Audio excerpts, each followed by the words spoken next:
আরে কালকে তো হোলির দিন, কিন্তু আমার কাছে তো কোনো পিচকারি নেই। আরে হ্যাঁ পিচকারি, আরে এটা দেখি ম্যাজিক্যাল পিচকারি গান। এটা একটা ম্যাজিক্যাল পিচকারি গান, এটা দিয়ে তুমি যাকে মারবে সেই মুরগি হয়ে যাবে। আরে বাহ, অনেক ভালো, তাহলে তো আজকে অনেক মজা হবে। আরে কালকে হলো হোলি, তোমাদের কাছে কি কি আছে? আরে স্যার আমাদের কাছে এগুলো আছে। আরে হ্যাঁ, আরে স্যার এটা হলো আমার পিচকারি। আরে স্যার এত ছোট পিচকারি, এটা দিয়ে তো আমার মুখে পানি ভরবে না। হা হা, এত ছোট পিচকারি, হা হা হা। আরে ওরা তো জানে না আমার ম্যাজিক্যাল পিচকারি কি কি করতে পারে। আরে আব্বাস, তুমি প্রথমে তোমার ম্যাজিক্যাল পিচকারি পাওয়ার দেখা। আরে স্যার এটা হলো ম্যাজিক্যাল পিচকারি, এটা থেকে আগুন বের হয়, এই দেখেন। আরে স্যার দেখেছেন আমার পিচকারি কত পাওয়ার? আমাকে তো এখন কেউ ভিজাতে পারবে না। আরে তোমার পিচকারি তো অনেক ভালো। আরে স্যার আমার কাছে এই মাস্কটা আছে, এই মাস্কটা কোনো নরমাল মাস্ক না, এই মাস্কটা হলো ম্যাজিক্যাল মাস্ক। যখন আমাকে কেউ পিচকারি মারতে আসবে তখন আমি এই মাস্কটা পরে এভাবে গায়েব হয়ে যাব।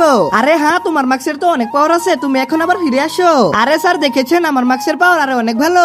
তারপর কি হয়েছিল তা দেখার আগে তোমরা কি ফ্রি ফায়ার কে ভালোবাসো নাকি মা বাবাকে? যদি মা বাবাকে ভালোবেসে থাকো ভিডিওটিতে একটি লাইক আর একটি সাবস্ক্রাইব করে যাও। লাইক সাবস্ক্রাইব না করলে বুঝে যাবো তুমি কাউকে ভালোবাসো না, তুমি এক না দুই কমেন্টে বলে যাবা। আরে স্যার এটা হলো এমন এক পিচকারি, যদি আমাকে কেউ পিচকারি মারতে আসে তখন আমি যদি তাকে মেরে দেই সে মুরগি হয়ে যাবে। আরে স্যারকে বোকা বানাইতেছে। আরে তুমি আমাকে বোকা বানাও কেন? আরে দাঁড়া, আমি তোদের দুজনকে এখনই মজা দেখাচ্ছি। আরে এত ছোট গান দিয়ে আমাদের কি করবি? আরে এই নে, আরে তুইও নে। আরে তুই দেখি আমাদের দুজনকে বোকা বানিয়ে দিলি, আরে তুমি দেখি আসলে ওদেরকে মুরগি বানিয়ে দিলা। আরে আমাকে ঠিক করে দে। আরে তুই তো তখনই ঠিক হবি যখন যজন মানুষ সাবস্ক্রাইব করবে। আরে সাবস্ক্রাইব করে দাও।